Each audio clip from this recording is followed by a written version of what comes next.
I'm Jenni Carlson. We're talking to Gene Deckerhoff. He's the longtime radio voice for Florida State football. Gene, let's talk about a face that has become familiar to a lot of people around the country. That's Christian Ponder, the quarterback, very experienced.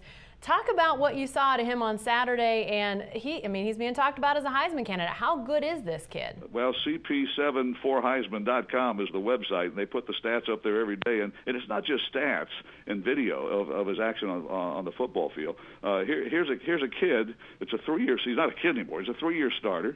He's got an MBA from Florida State. He's working on a second major in sports management. And this guy he's smart. He's talented. He can run and he can throw. And he knows Jimbo Fisher's offense like the back of his hand, and so that gives Christian Ponder an advantage going into any football game. He's like having a coach on the football field. If you execute and you have the talent that Christian has, and your receivers catch the ball, and your running backs pick up that blitzer, and your offensive line does its job, this kid could pick apart any defense thrown at him. Four touchdowns, 1 interception, and the interception was a fluke. An outside linebacker leaped up in the air and just barely got a piece of the ball and tipped it into another linebacker's hand, and it thwarted the opening drive of the game for Florida State. But, almost a flawless performance, and he only worked the first half.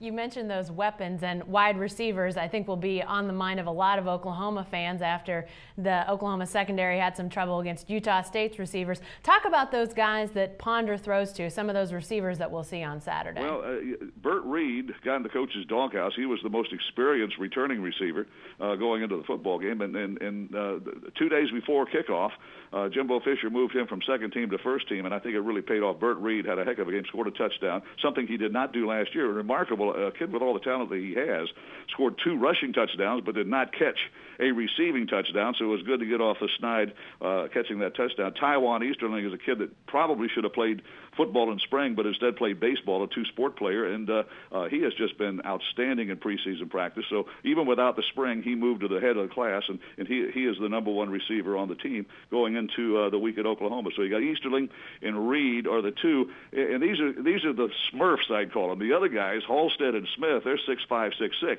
and these are the big, tall targets that Christian Ponder has to throw to. Ponder's got the weapons. Dump it off to your running backs, get it to your quick wide receivers.